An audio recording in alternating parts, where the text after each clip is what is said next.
Jemaat yang dikasihi Tuhan, kami dari Majelis Jemaat menyampaikan salam selamat hari Minggu bagi saudara sekalian. Selamat hari Minggu.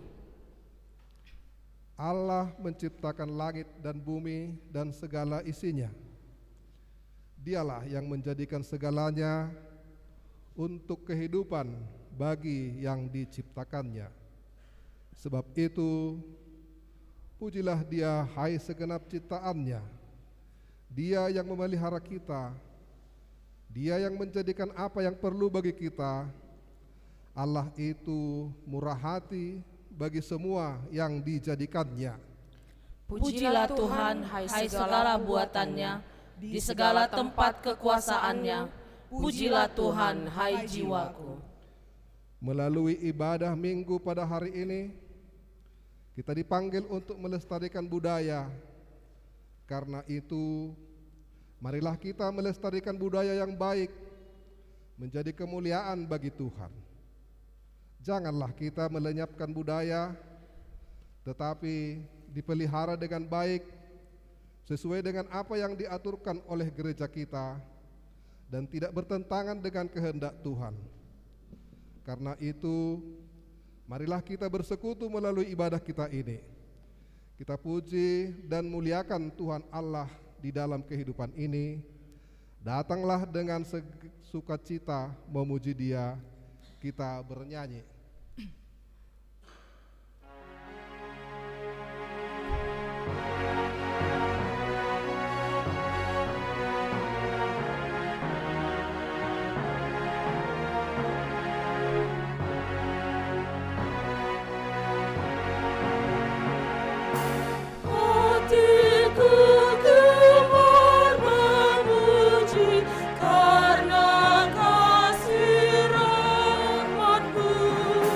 Bagai bunga pagi hari.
Di dalam nama Allah Bapa dan nama anaknya Tuhan Yesus Kristus dan nama Roh Kudus yang menciptakan langit dan bumi.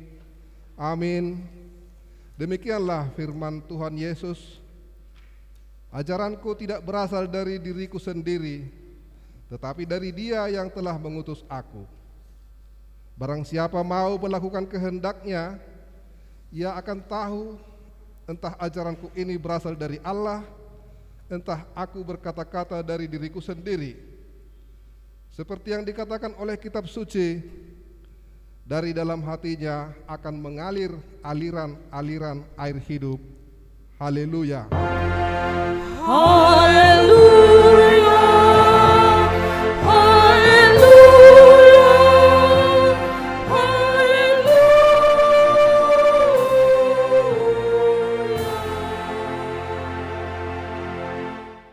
Marilah kita berdoa.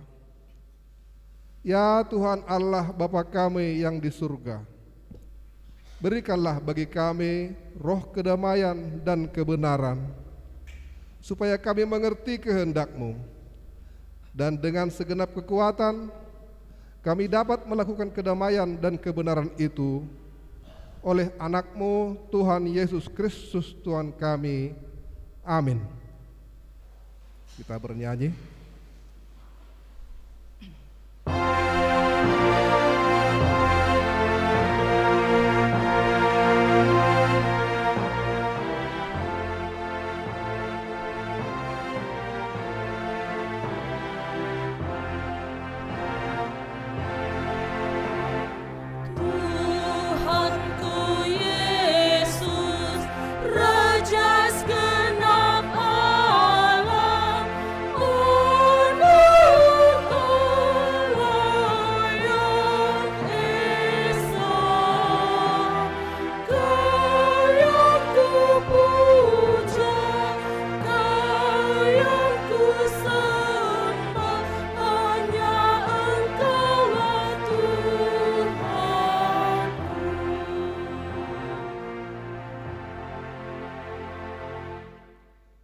Hukum Tuhan yang ditetapkan untuk kita pada minggu ke-19 setelah Trinitatis hari ini, yang tertulis dalam Konfesi HKBP pasal pertama bagian B2, topik Allah Anak.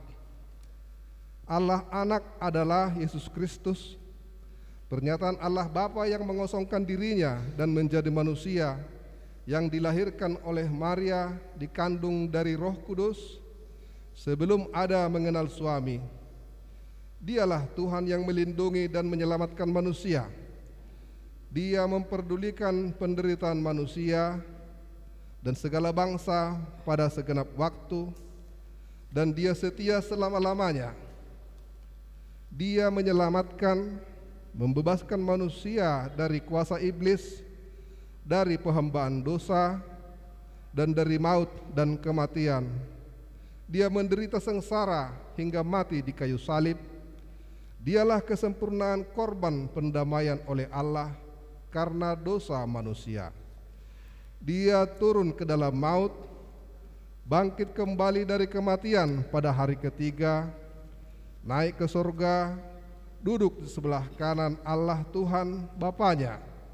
Karena itulah Dia ditinggikan oleh Allah, dan kepadanya diberinya nama di atas segala nama, agar semua berlutut di sorga dan di bumi dan yang ada di bawah bumi sujud kepadanya. Dan disitulah Dia membela semua orang percaya dan memerintah semuanya, sebelum Dia datang kembali ke dunia ini untuk menghakimi orang yang hidup dan yang mati, agar semua lidah mengaku Yesus Kristuslah Tuhan, demi kemuliaan Allah Bapa. Marilah kita berdoa untuk memohon kekuatan dari Tuhan kita. Ya Tuhan Allah, kuatkanlah kami untuk melakukan yang sesuai dengan hukum-Mu. Amin. Kita bernyanyi.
Jemaat yang dikasihi Tuhan, marilah kita tunduk dan bersujud di hadapan Allah Tuhan kita untuk mengaku segala dosa-dosa kita.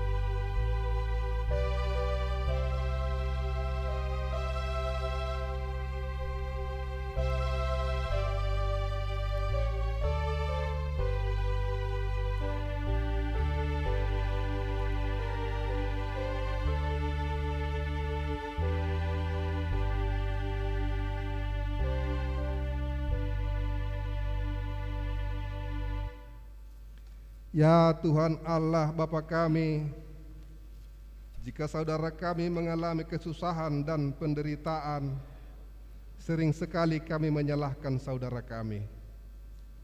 Sering kami mengatakan itu adalah karena dosanya atau karena perbuatannya yang kurang baik. Akhirnya, kalau ada yang mengalami penderitaan dan kesusahan, bukannya terhibur, malahan semakin menderita dan bahkan putus asa.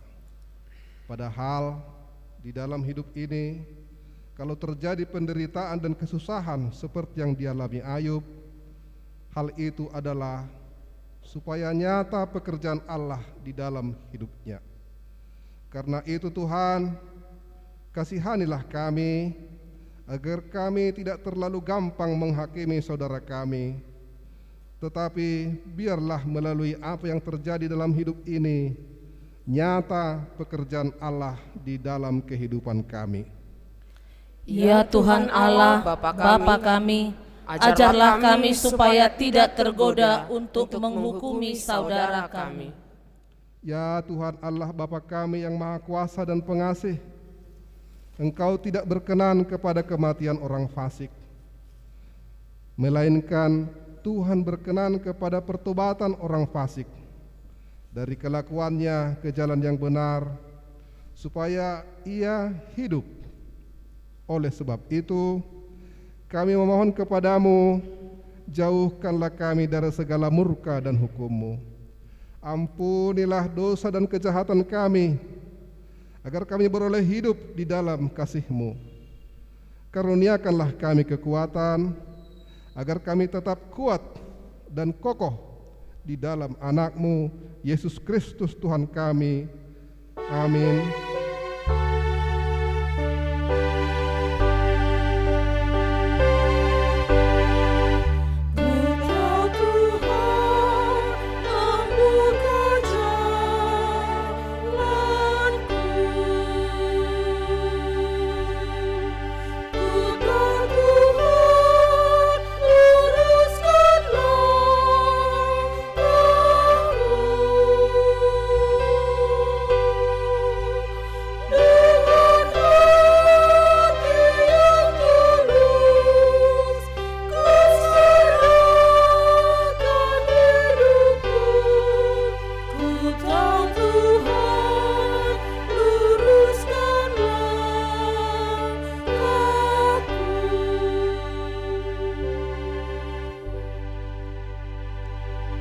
Janji Tuhan akan keampuhan dosa-dosa kita. Siapakah yang akan menggugat orang-orang pilihan Allah? Allah yang membenarkan mereka. Siapakah yang akan menghukum mereka? Kristus Yesus yang telah mati, bahkan lebih lagi, yang telah bangkit, yang juga duduk di sebelah kanan Allah, yang malah menjadi pembela bagi kita. Kemuliaan bagi Allah di tempat yang maha tinggi. Amin. Kita bernyanyi.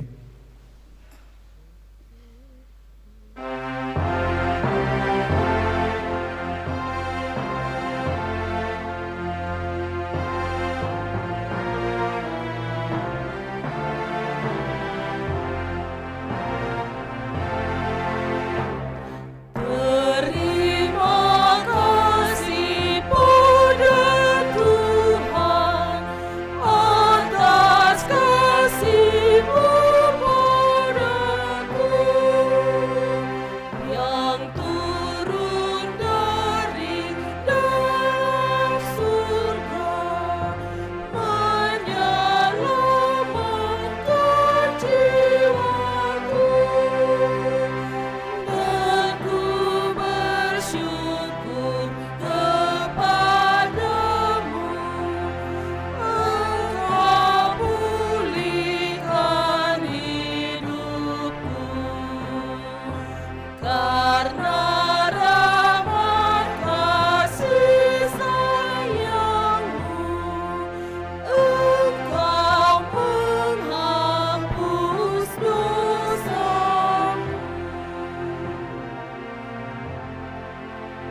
firman Tuhan yang menjadi epistel minggu ke-19 setelah Trinitatis hari ini tertulis dalam kitab Yohanes pasal 2 ayat 1 sampai 12.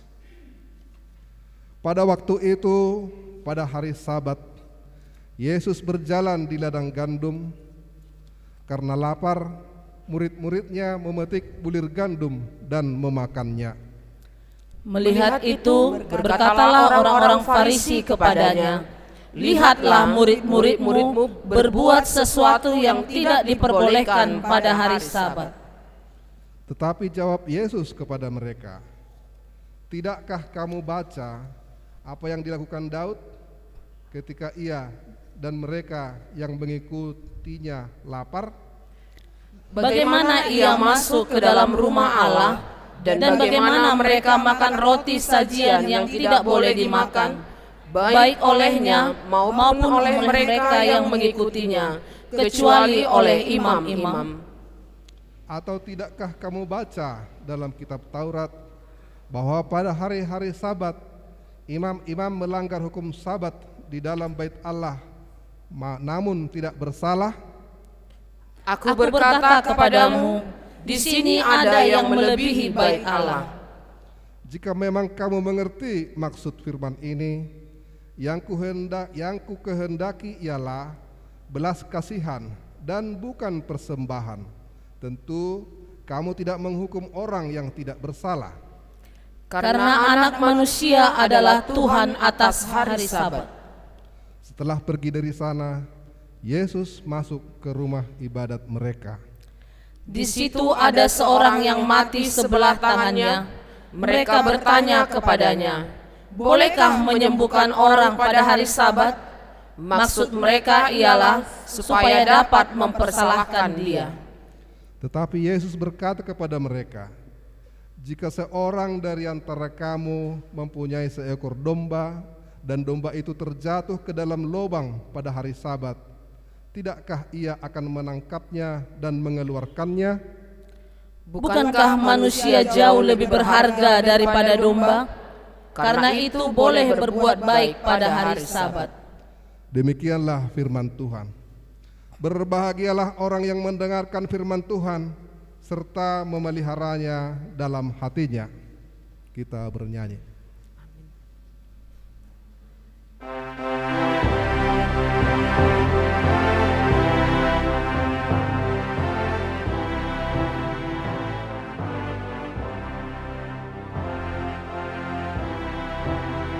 Mengikut Yesus keputusanku, seluruh hidupku.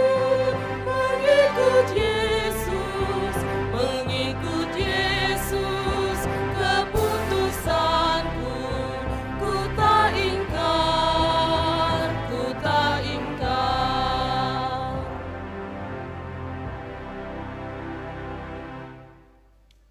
Marilah kita bersama-sama mengaku iman kepercayaan kita sebagaimana teman-teman seiman di seluruh dunia. Kita bersama-sama mengucapkannya. Aku percaya kepada Allah Bapa yang Maha Kuasa, Khalik langit dan bumi. Aku percaya kepada Yesus Kristus, Anaknya yang tunggal Tuhan kita, yang dikandung daripada Roh Kudus, lahir dari anak darah Maria, yang menderita sengsara di bawah pemerintahan Pontius Pilatus, disalibkan, mati dan dikuburkan, yang turun ke dalam kerajaan maut. Pada hari yang ketiga bangkit pula dari antara orang mati, naik ke surga, duduk di sebelah kanan Allah Bapa yang Maha Kuasa. Dari sana akan datang kelak untuk menghakimi orang yang hidup dan yang mati. Aku percaya kepada Roh Kudus, dan adanya satu gereja yang kudus, persekutuan orang kudus, pengampunan dosa, kebangkitan daging, dan hidup yang kekal. Amin.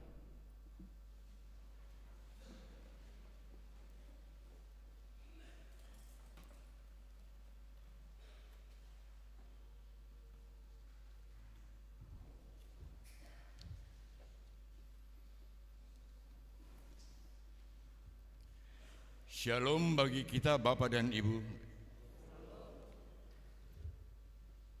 Mari kita ikuti Warta Jemaat Minggu 18 Oktober 2020. Nama minggu kita hari ini adalah Minggu ke-19 setelah Trinitatis. Topik minggu, melestarikan budaya.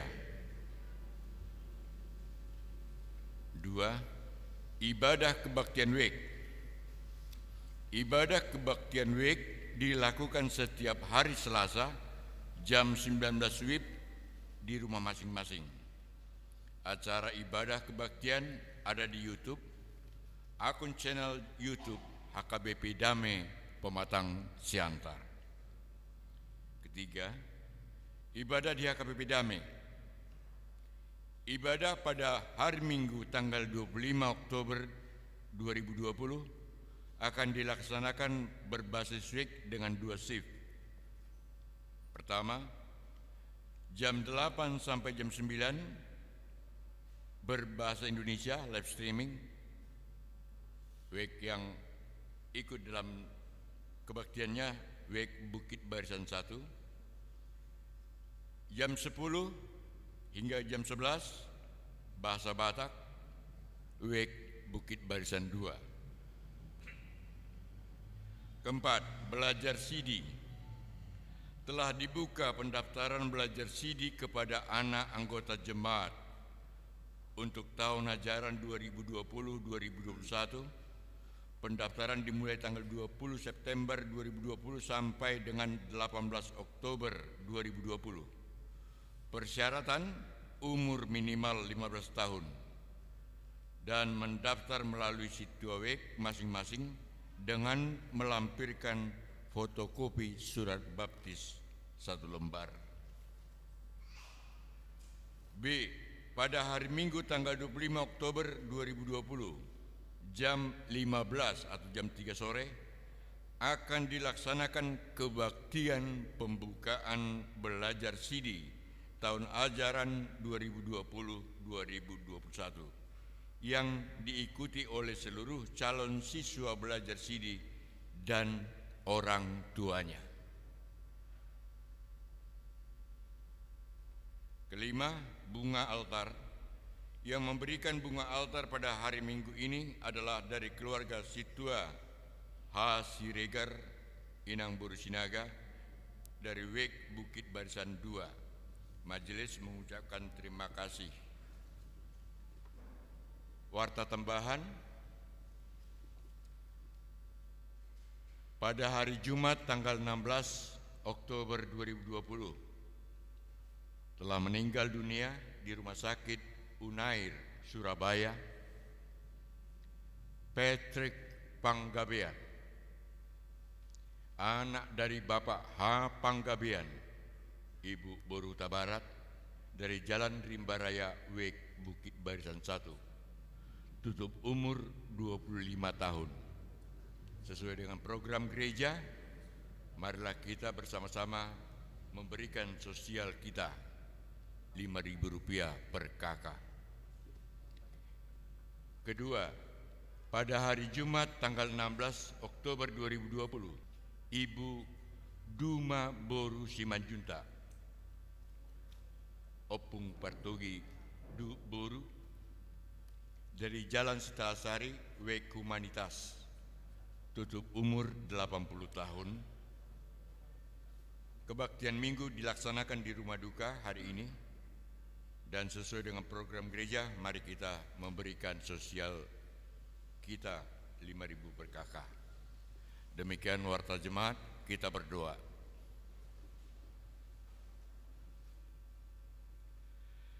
Sungguh besar ya Tuhan pengasihan-Mu.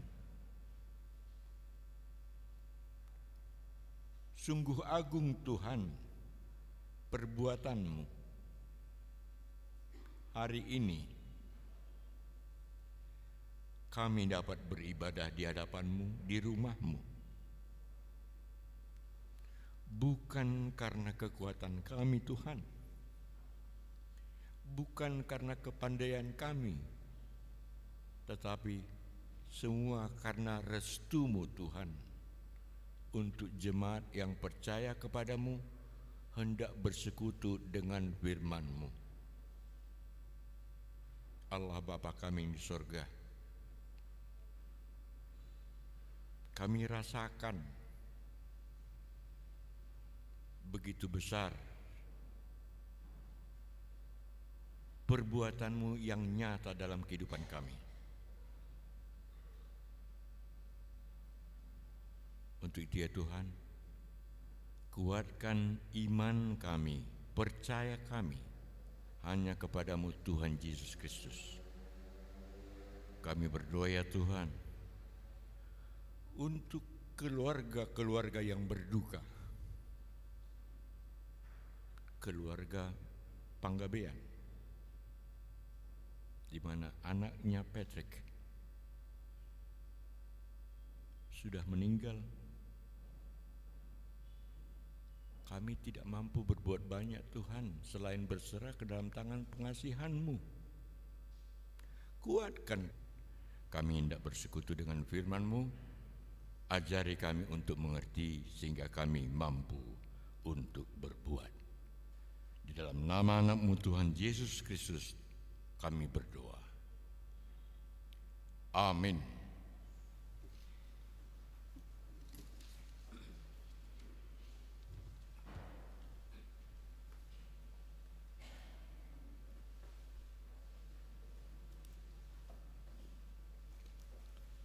Kita bernyanyi.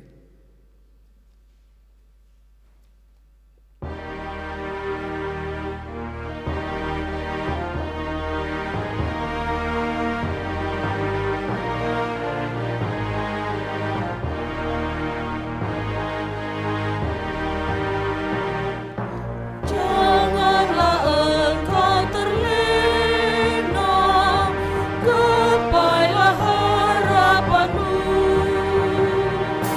Takkan mungkin kau bahagia bila banyak arahmu. Maka putuskan semua godaan di hatimu. Harta, martabat dan kuasa orang berat bagimu. Janganlah engkau terlena, gapailah harapanmu. Takkan mungkin kau bahagia bila banyak arahmu.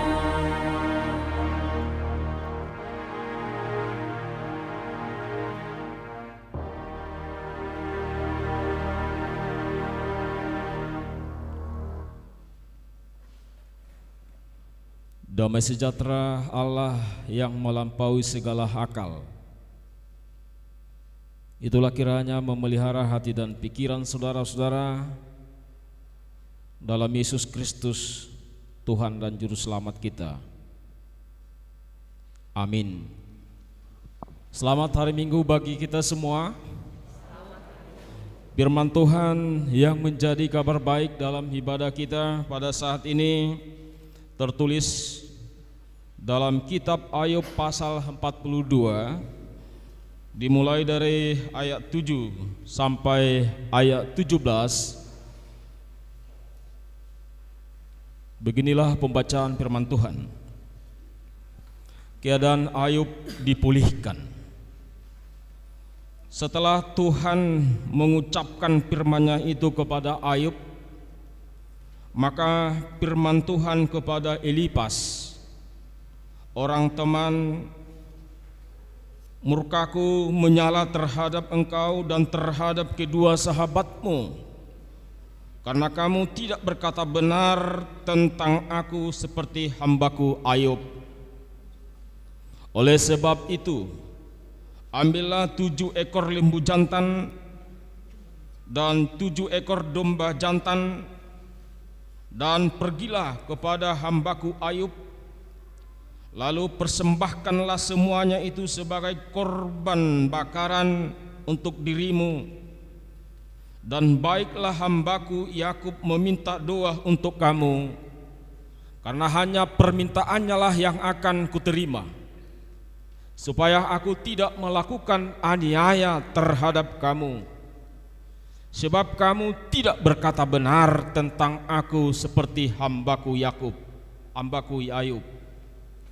Maka pergilah Elifas orang teman, Bildad orang Sua, dan Jopar orang Naama. Lalu mereka melakukan seperti apa yang difirmankan Tuhan kepada mereka, dan Tuhan menerima permintaan Ayub. Lalu Tuhan memulihkan keadaan Ayub setelah ia meminta doa untuk sahabat-sahabatnya. Dan Tuhan memberikan kepada Ayub 2 kali lipat dari segala kepunyaannya dahulu. Kemudian datanglah kepadanya semua saudaranya laki-laki dan perempuan, dan semua kenalannya yang lama, dan makan bersama-sama dengan dia di rumahnya. Mereka menyatakan turut berduka cita dan menghibur dia oleh karena segala malapetaka yang telah dilimpahkan Tuhan kepadanya.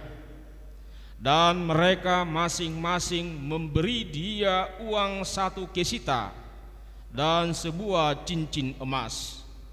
Tuhan memberkati Ayub dalam hidupnya, yang selanjutnya lebih daripada dalam hidupnya yang dahulu. Ia mendapat 14.000 ekor kambing domba dan 6.000 unta, 1.000 pasang lembu, dan 1.000 ekor keledai betina. Ia juga mendapat 7 orang anak laki-laki dan 3 orang anak perempuan. Anak perempuan yang pertama diberinya nama Yemima, yang kedua Kesia, dan yang ketiga Keren Hapuk. Di seluruh negeri tidak terdapat perempuan yang secantik anak-anak Ayub, dan mereka diberi ayahnya milik pusaka di tengah-tengah saudara-saudaranya laki-laki. Sesudah itu Ayub masih hidup 140 tahun lamanya. Ia melihat anak-anaknya dan cucu-cucunya sampai keturunan yang keempat. Maka matilah Ayub tua dan lanjut umur. Demikian firman Tuhan.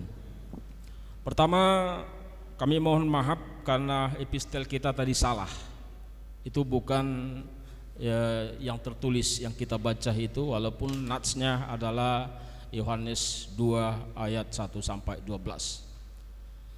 Saudara-saudara, saya kurang tahu mana yang paling penting dalam hidup kita, disembuhkan atau dipulihkan.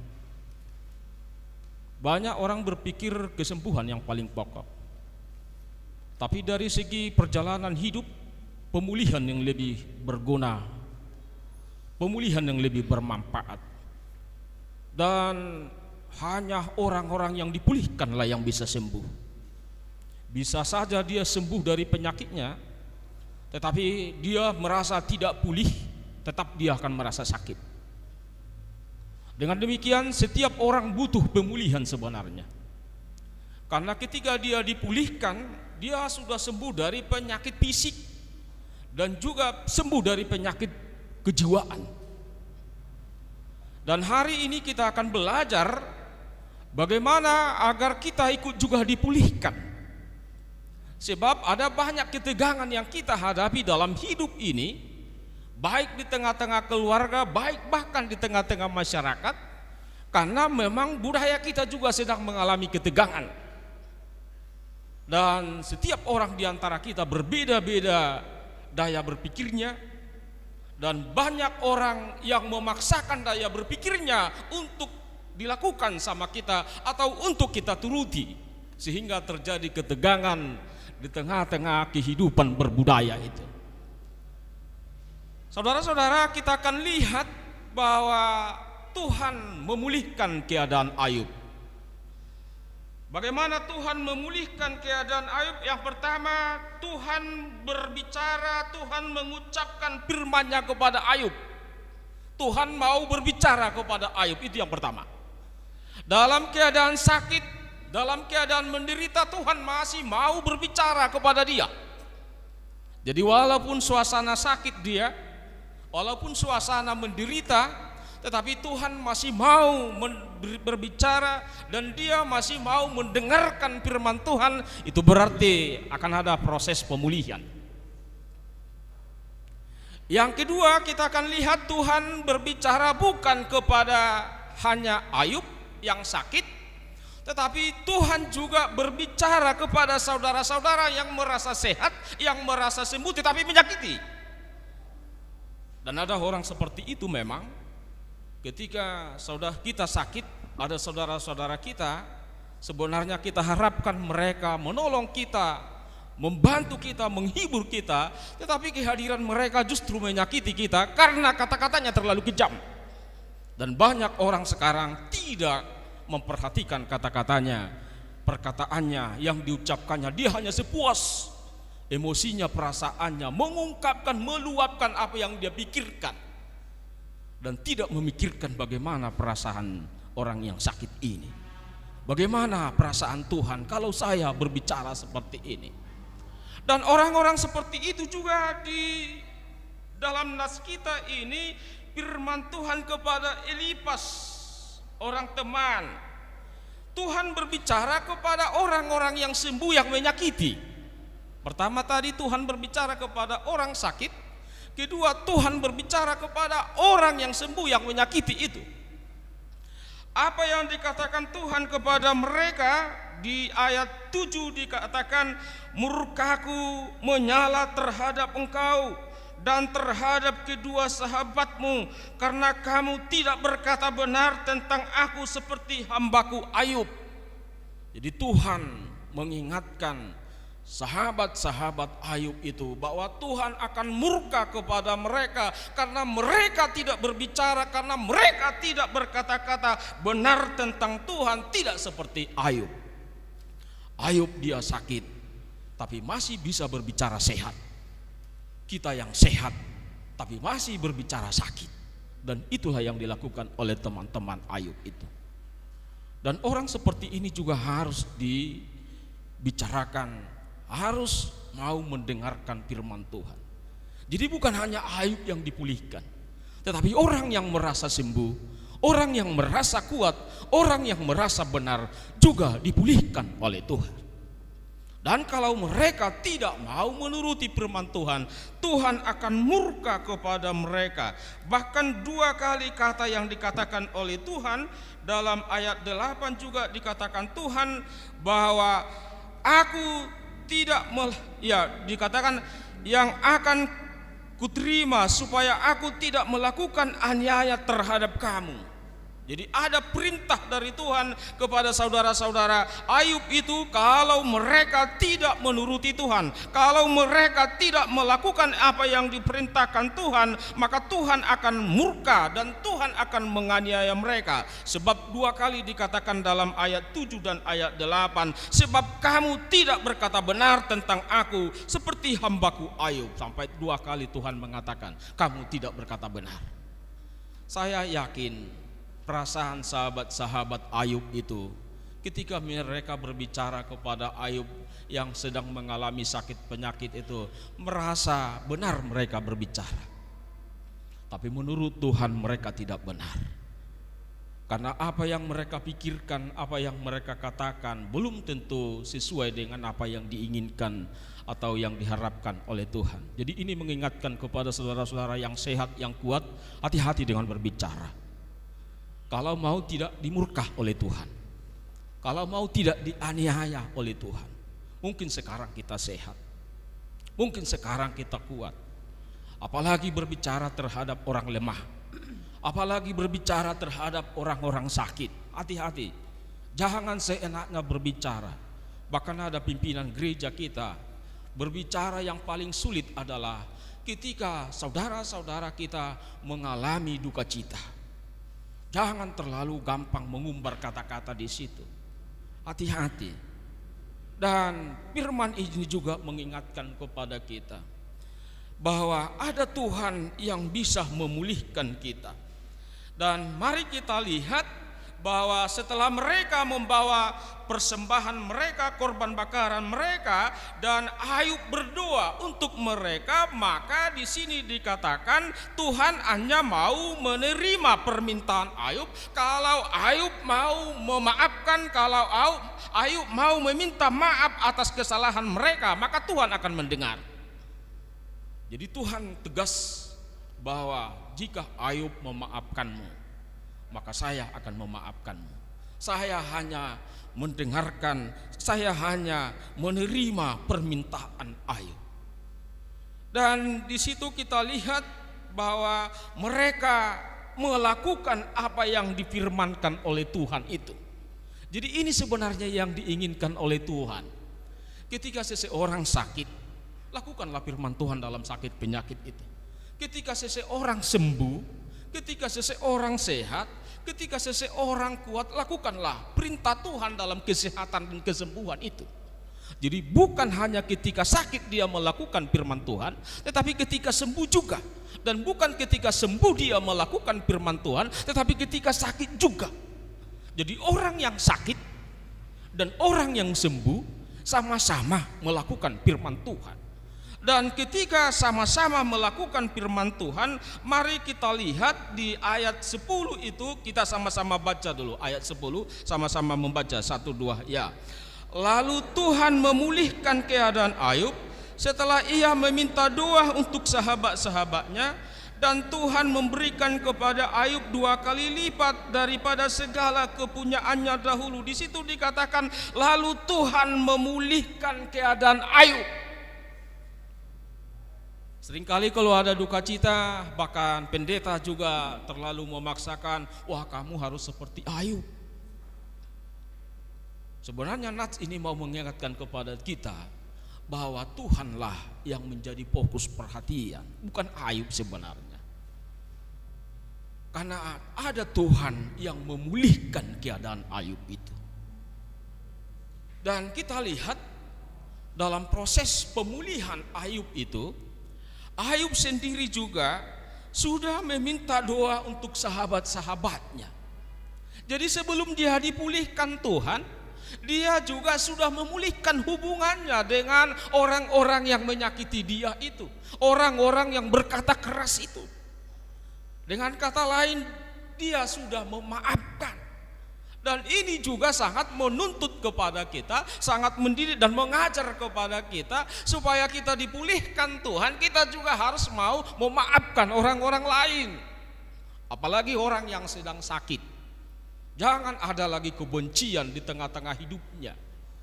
Kalau ada orang yang salah samamu, kalau ada orang yang berkata keras samamu, sudah saatnya orang yang sakit, kalau mau dia dipulihkan oleh Tuhan, berdoalah pengampunan untuk mereka yang berkata menyakiti itu, untuk mereka yang menyakitkan itu. Dan itu yang dilakukan oleh Ayub. Dia mau berdoa terhadap teman-temannya yang mau minta maaf. Cuma persoalan yang kita hadapi, dia sudah salah ngomong, dia sudah terlalu keras ngomong, tapi tidak merasa bersalah. Tapi dalam nats ini Tuhan berbicara kepada orang yang merasa tidak bersalah supaya dia meminta maaf. Dan ketika Tuhan memulihkan dia, mari kita lihat bukan hanya dipulihkan semuanya secara totalitas, dia dipulihkan Tuhan, bahkan hartanya juga ikut dipulihkan. Bukan hanya kesehatan, bukan hanya kesembuhan, tetapi semuanya dipulihkan. Di mana buktinya? Ini bisa kita lihat dalam ayat 11. Kemudian datanglah kepadanya semua saudara-saudaranya laki-laki dan perempuan, kenalannya yang lama, dan makan bersama-sama dengan dia di rumahnya. Orang yang dipulihkan Tuhan, saudara-saudaranya datang kepada dia. Saudara-saudaranya laki-laki, saudara-saudaranya perempuan, kenalannya yang lama datang. dan mereka mau makan bersama-sama dengan dia. Dan ini juga menjadi peringatan keras kepada kita. Seringkali kita tidak bisa makan bersama-sama. Jangankan ruas, pendeta juga tidak bisa makan bersama-sama dengan anak-anaknya. Terlalu sibuk dengan daring itu. Ada banyak ketegangan di antara kita. Dan orang yang dipulihkan Tuhan memang perlu makan bersama-sama. Nanti pulang dari gereja, yang hadir bergereja ini dan yang di rumah juga tidak boleh makan kalau tidak makan bersama-sama. Kita dipulihkan Tuhan, amin. Jangan ada yang makan kalau tidak makan bersama-sama. Kalau hari Senin tidak bisa makan bersama-sama sampai hari Sabtu, tapi hari Minggu segala aktivitas yang membuat kita sibuk, yang membuat kita tegang, kita dipulihkan oleh Tuhan dulu. Kita bisa makan bersama-sama. Jadi pemulihan Tuhan itu membuat kita makan bersama-sama. Saudara-saudara, sesuai dengan pemulihan itu, mari kita lihat bahwa ada yang sangat luar biasa dalam nats ini, bahwa Tuhan juga memberkati Ayub dalam hidupnya lebih panjang, bahkan hartanya berlipat ganda. Bahkan Tuhan juga memberi anak laki-laki 7 dan anak perempuan 3. Dan yang sangat menarik adalah bahwa nama anaknya perempuan disebutkan dalam nats ini. Jarang dalam Alkitab nama perempuan dituliskan.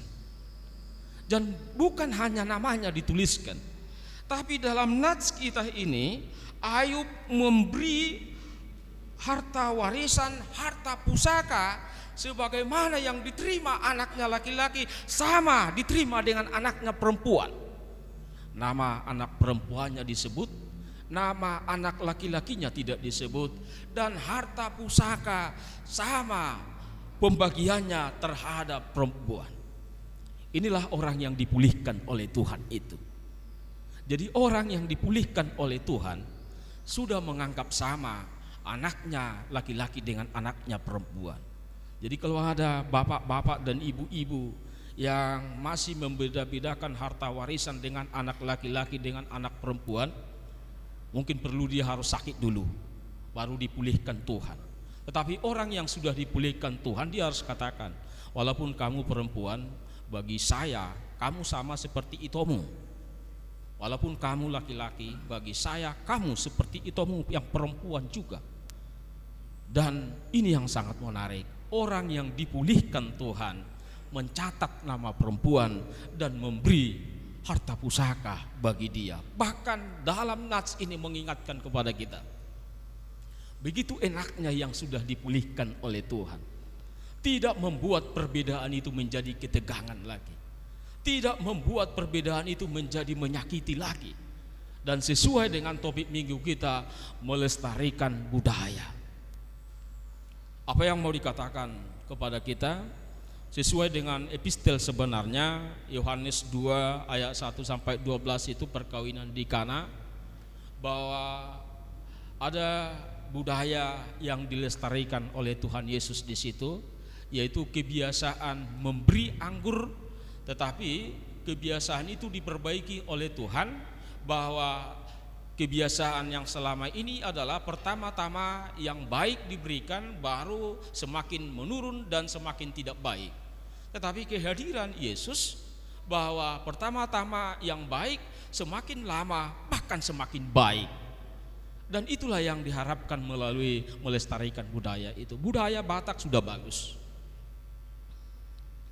tetapi harus lebih bagus lagi ke depan.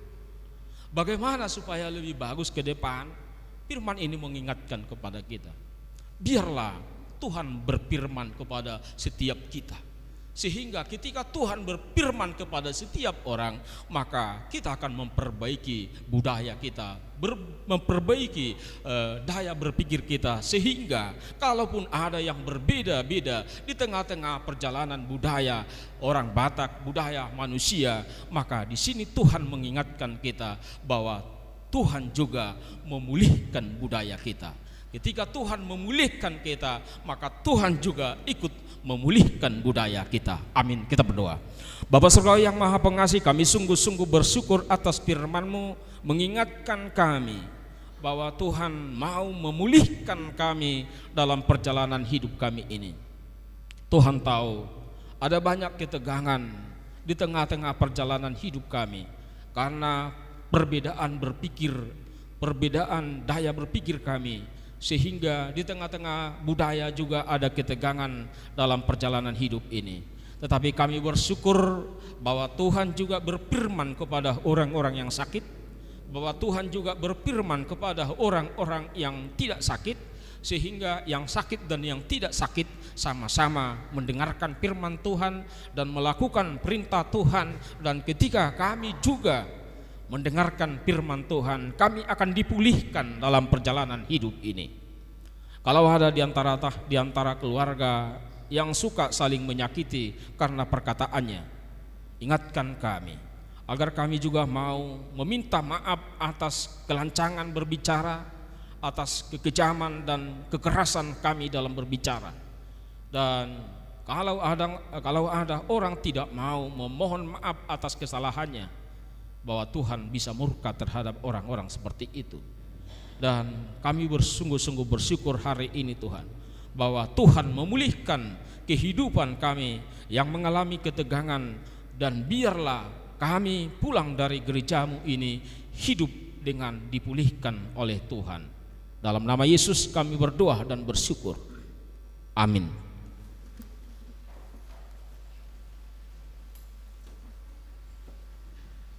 Ketika kita bernyanyi, kita mengumpulkan persembahan kita ke depan. Kita bernyanyi.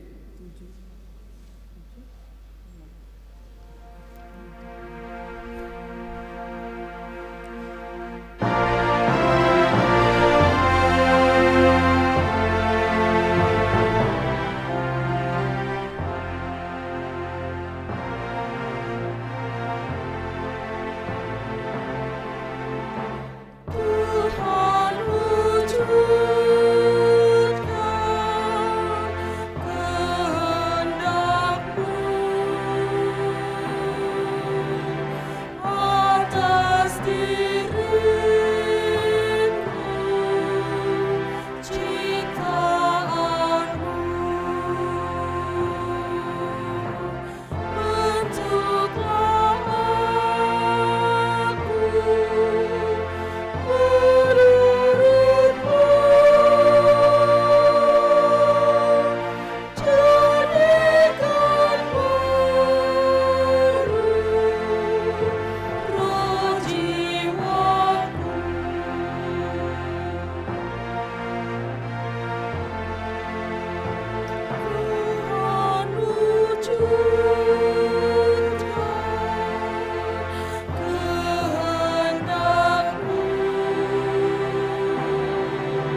Bila terjadi kesusahan, kesakitan karena penyakit, susahnya mata pencaharian, dan berbagai kesulitan hidup, bisa saja orang lain mempengaruhi kita dengan berbagai cara supaya kita jatuh.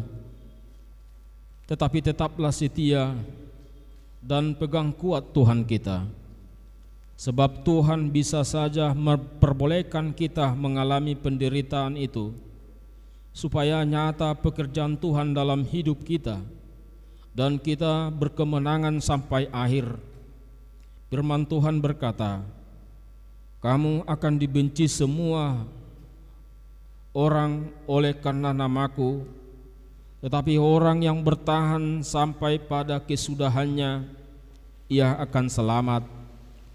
Karena itu bertahanlah sampai akhir, supaya kita diselamatkan dan mendapatkan kebahagiaan di dalam hidup ini dan di dalam kehidupan yang kekal.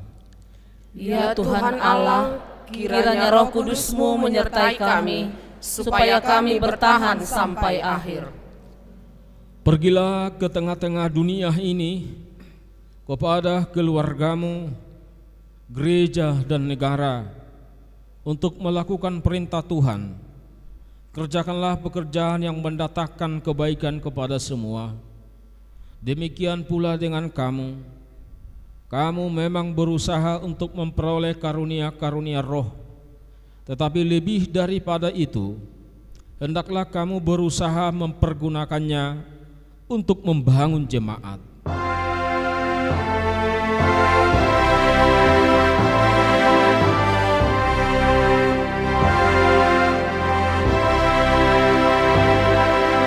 Jadilah berkat bagi semua, seperti Tuhan lakukan. Beri bantuan bagi yang lemah di dalam kasih Tuhan. Pakailah aku jadi hambamu, bawa terang ke dunia gelap. Jadikan aku saluran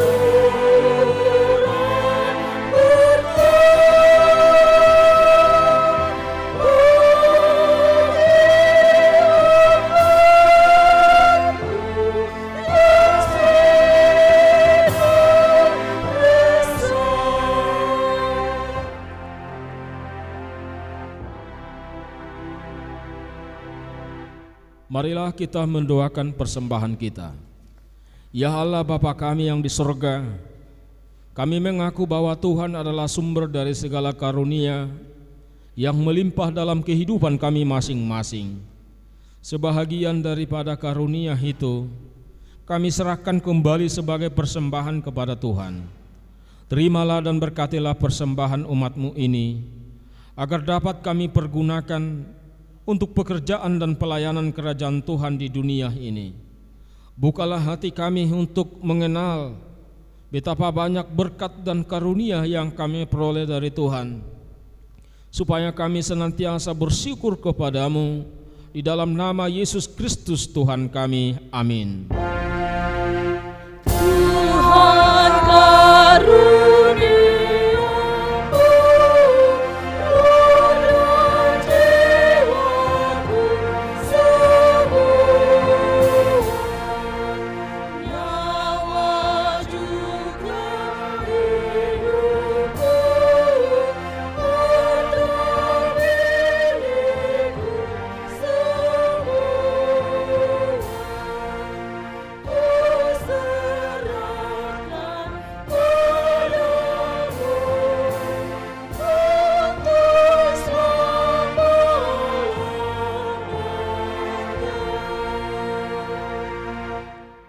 Bapa kami yang di surga, dikuduskanlah namamu, datanglah kerajaanmu, jadilah kehendak-Mu di bumi seperti di sorga. Berikanlah kami pada hari ini makanan kami yang secukupnya, dan ampunilah kami akan kesalahan kami, seperti kami juga telah mengampuni orang yang bersalah kepada kami. Dan janganlah membawa kami ke dalam pencobaan, tetapi lepaskanlah kami daripada yang jahat.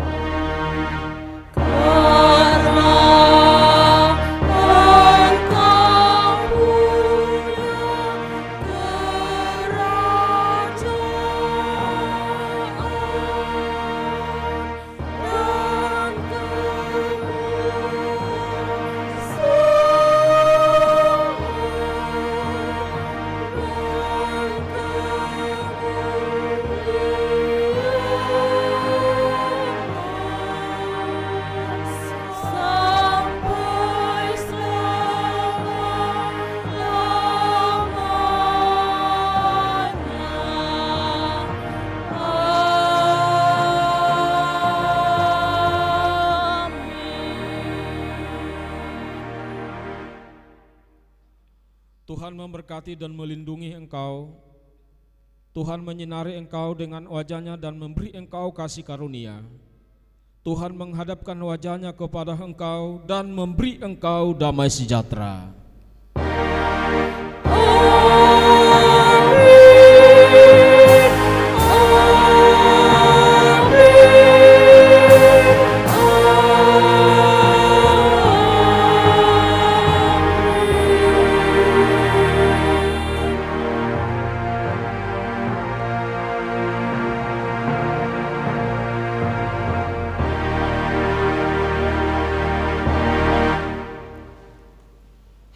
Selamat hari Minggu buat kita semua. Selamat hari Minggu.